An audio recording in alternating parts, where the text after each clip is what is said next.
You're listening to Biz-Souls, the business podcast with an edge, hosted by me, Rona Lewis, and Jeffrey Hansler. Tune in for perspectives and discoveries about the changing world of business. It's time to connect to the heart, soul, and humor of how business gets done. Hello, everyone, and welcome to Biz-Souls. I'm Rona Lewis. I'm Jeffrey Hansler, and we get to the heart and soul of business and the people that make it happen. And right now, it's just us. I wanted to talk about something that I read. There's a I don't know if is it a platform, a website? It's a whole thing. It's called Big Think. They have videos, they have articles.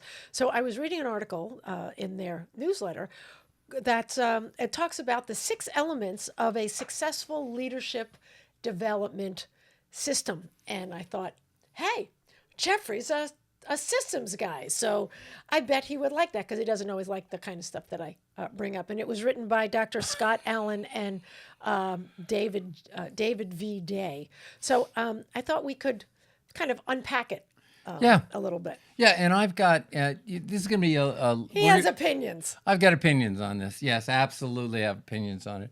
As she rolls her eyes. Yeah, okay. Exactly. So we got Johnny Thompson from Big Think too. Yeah. And he was great. He's wonderful. And I really like their articles on different things. I don't always agree with everything they say, and that's not what this is about. And so I've talked to Rona a little bit about some of the things I'm going to bring into this to get her permission. So that's ever stopped him. Yeah.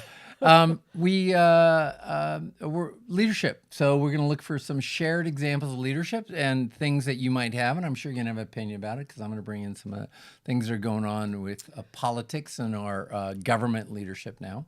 Such as what's it is. going on. Is that what you call it? Anyway, so... And you can tell Rona and I are on totally different opposite planes. sides. So Okay. anyway, so what this article and their leadership system is based on adult learning theory, systems thinking, human development, and leadership theory. So it shifts development from just a program to an entire system. So I thought that was interesting. Well, and first of all, I don't understand why. Well, actually, I do. I understand why they're writing it. They're writing it because they're saying that leadership programs in general fail. Right. And the reason they fail is it's a one shot. One and done. Right. One and done. And they're referring to managers or people that come in. And this happens a lot. Like with consultants, this happens a lot.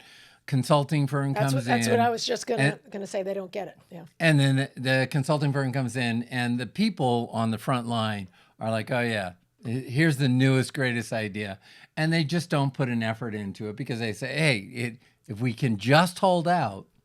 Well, and that's the thing, and that's we fight this as consultants. We fight this all the time because we get asked, "Can you come in and offer a program?" And I very often, or I'm sure you do the same thing when you talk to your prospective clients, coming in once or twice. It's nice. It will give them information which they will promptly forget, unless it's an ongoing sort of thing. Whether it's monthly, well, quarterly doesn't always work, but even something monthly where you go in and offer either something new or fun and interesting ways to kind of keep it going, it's not going to work because it takes almost 2 months to change habits. They used to say 30 days. It's actually closer to 60. Well, it's so look from my own experience working with different clients on things. We'll do year-long, 2-year programs. Exactly. And the people, and we'll come in, once a week, or we'll come in a couple times a month, and we give them assignments and what they do, and it doesn't change things. So the timing isn't it. So you're saying you're doing something wrong? I'm kidding.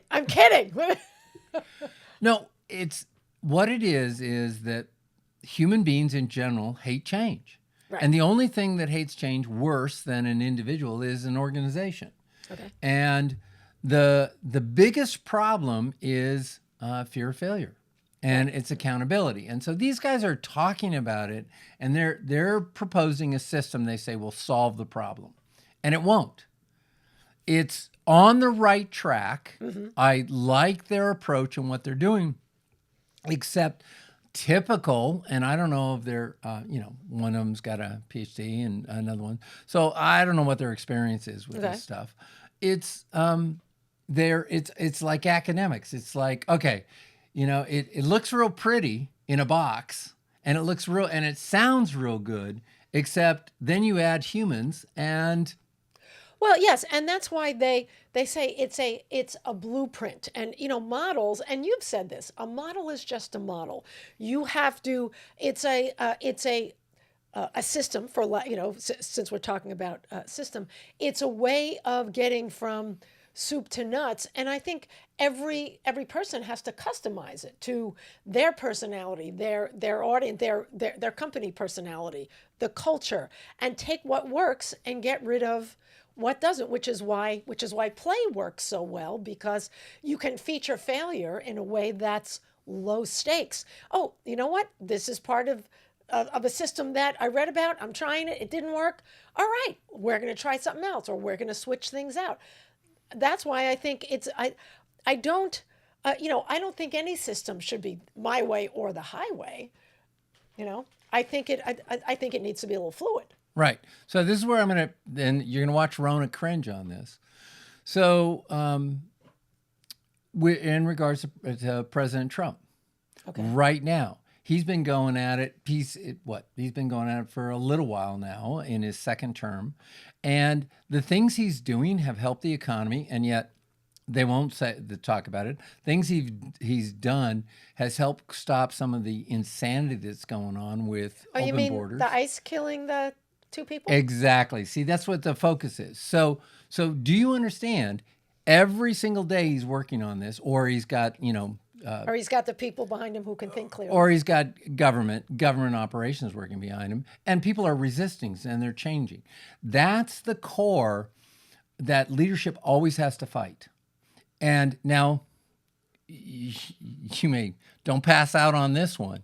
When he was running for president, I was telling him, you cannot, as a leader, talk the way You you actually do. called him and spoke to him personally, No, I sent him emails. which he never answered, because I'm sure he Absolutely forgot. never answered. Well, had he answered, he'd be better off. So what he did was he was criticizing people. And as a leader, if you criticize individuals that way, in the manner he did, people still are does. going to hate. They're going to hate the power, and it's because you have power. So as a leader, we have come to expect people to be more like President Obama, who is very eloquent, John F. Kennedy, very eloquent, not necessarily effective in their decisions or their decision making, and yet everybody still loved them and liked them, and they brag about them and stuff. And yet they weren't really doing what they should have done for the benefit of the organization. Well, because a couple of presidents got stymied because the Well, other don't go into party that. That's was in off charge. track from what we are. And But we're not going to get deep into 'cause the you're politics. I'm like- talking about You leadership. brought it up. I brought it up in terms of leadership and how people respond to it. So we expect our leaders to be dignified. We expect them to be elegant. It'd be nice. Exactly. And so one of the things is how a leader presents themselves. Like Richard Anderson at Delta Airlines, absolutely amazing. Was one of the best ones. Talked to people, cared about people. And he went through some really traumatic things with Delta Airlines. First of all, he avoided 3 strikes when he got in because the people didn't like the fact that Northwest, which was union, and Delta, which is non-union, the union people wanted it to be union, and so they were going to strike and they were going to try and organize. He was eloquent. He was kind to people. He listened to people, and he was very firm in what he wanted and what he expected of them. And he Is this a clarified that. conversation, or you're just lecturing me? I'm not lecturing you. I'm just passing on. These are the nuances that this thing is missing. Okay. They're not they kind of brush, okay, the leadership has to have a system. The system isn't going to help it if the leader doesn't meet expectations. If you come in... Well, any leader has to be at least open to it. Correct. Open to change, which many leaders aren't because it's their way or the highway, or this is the way that we've always done it. Right. And people look for excuses not to change. That's a deflection. And that's what they're talking about. When you hear people say, "Oh, this is just flavor of the month," we'll go by a month. That's a deflection because they don't want to change for fear of change, fear of accountability, fear of doing something different than they had. Our brains are wired on habit. And that's why a system. The only way to change a habit is through a system. So what are a couple of points that you really liked about this? Well, I liked how it kind of holds people's hands because you have to really get assessment. You have to feel things out. I agree. You got to and assess. it has to be feedback both ways. Right. So that we agree with. And leadership, you really have to be able to read the room as a consultant or as an inner consultant. As what? Oh, so so it's getting feedback from everyone who they lay a hand on, basically, from stakeholders, from employees, from and understand where they need to focus on. And they're doing that for their next step, which is personal development pathways. And to help somebody with a personal development pathway, you've got to have engagement. And so you're doing the assessment. As you're doing the assessment, it's not just about assessing them. It's about finding out what their needs are, their wants, their fears, and things like that. And then they talk about training and development. Well, personal development pathways and training and development and stretch assignments will only work if somebody engages. Well, that is very true. And it has to be, this is what we were talking about earlier. It has to be continuous. It needs to be ongoing. Things change, people change, situations change, how business gets done changes. So, like we were saying, training and development should be ongoing. Going back to leadership, though, if you've got people in the company that are not behind the leader, the leader, the one who is supposed to design this, it's not going to work and create chaos. And I'm going back to politics on this one. What's going on in Minnesota with Waltz and stuff, he is absolutely undermining rule of law. And that is why all these problems are coming up. And you can see very similar actions within a company on how people will do things to derail and how it interferes with accountability. Okay. Then the next one is stretch assignments. So a stretch assignment is really giving somebody something. It's getting people to be comfortable being uncomfortable, not same old thing. Let's get you to take more responsibility. Let's get you to try new things. And, leadership has to embody that as well. I'm not used to going into work with the maintenance man or, whatever. Well, you should. There was that show called Undercover Boss many years ago, and they were all about getting the bosses to understand what it's like with the great unwashed masses, and there was epiphanies left and right. So they have no idea what their people are doing. And the same thing, that their people need to be able to know that they have the room to expand and grow and maybe make more money, get more skills. So here's the thing. For example, when new technology came in for plumbers and pipe fitters, they were going to have waterless toilets because California had a water problem, they thought. And the union fought that, and they had to have a law that you have to bring in the pipes. You have to bring in water pipes into a waterless toilet, because they were afraid of changing. So they didn't buy in. So giving them stretch assignments and showing new things doesn't always work. In the EU right now, it's almost impossible to fire an employee. And I know a couple people that owns companies in Germany and the other companies. And the people are just, hey, I've got a safe job. I don't have to change. And this, when I work with government in the GSA and the other ones, it's one of the biggest complaints I have about leaders is they go, it's almost impossible to make somebody accountable. If you don't have accountability. So you don't agree with this? Stretch assignments are great. They're not going to do it if they're not going to be held accountable, because what happens is hey, you could do this and grow. And they're like, I could fail, fear of failure. And then if you're going to hold me accountable for this, then I could get fired. So the fear overrides what's going on. And that's why I'm saying this is a bit of a whitewash. Sounds good in the lab. These are the things you have to address, and it has to be accountability.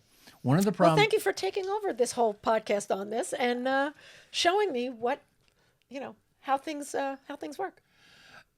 Rona, we talked about this. We talked about, I said I was going to bring up things and go over this and really talk about it. This is the difference between what is academic and what is not. And this is a great model. Okay. You have to understand what's underlying it. And this is the thing with learning, because we just had Aaron on, and he was talking about AI and what's going on with AI. He's talking about doing classes and teaching people. And for AI is forcing people into lifelong learning, except there are going to be people that are going to resist it. And because they're going to resist it, they will eventually fall off. They will hang on for a while, and they will slow the whole process down. Well, yes, and that's not something new. There are always people who don't want to change, who don't want to try the new things, and especially in a multi-generational workforce.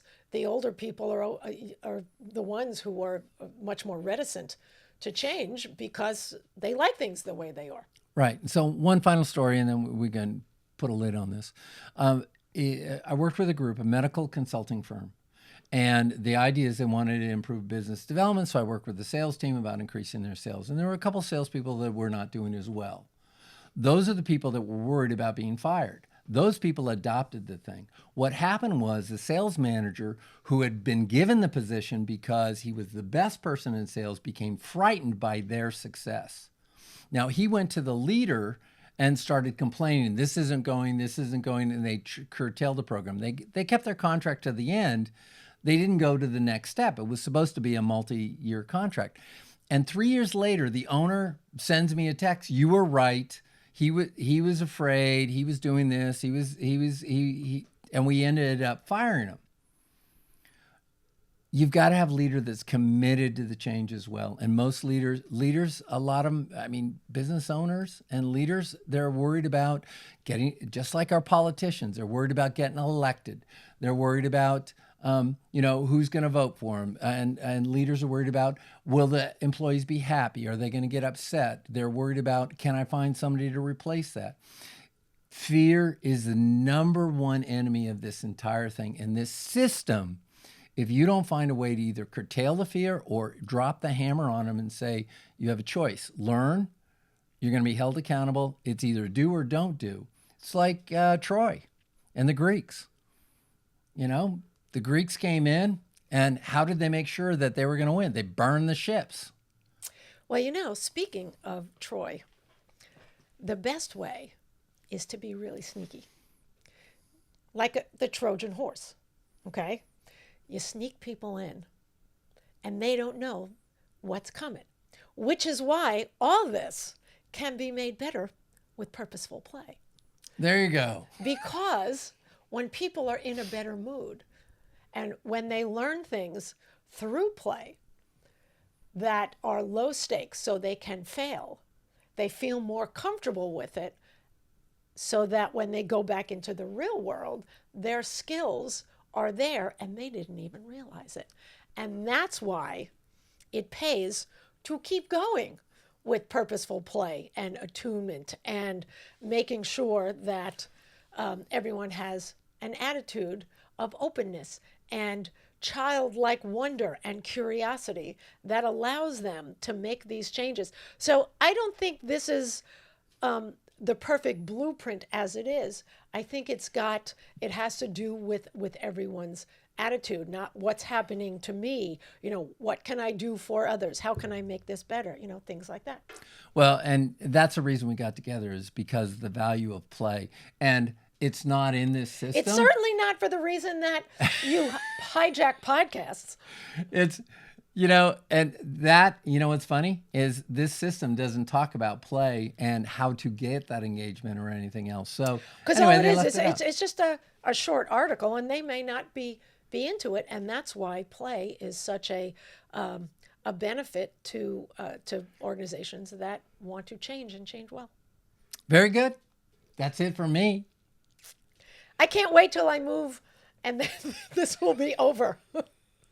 That's it for us. I'm Rona Lewis. I'm Jeffrey Hansler. And this has been Biz-Souls. Thank you. You've been listening to the Biz-Souls podcast with your hosts, Rona Lewis and Jeffrey Hansler. Did you have fun? Subscribe, rate, and leave a review. It's very much appreciated. Talk to you next week.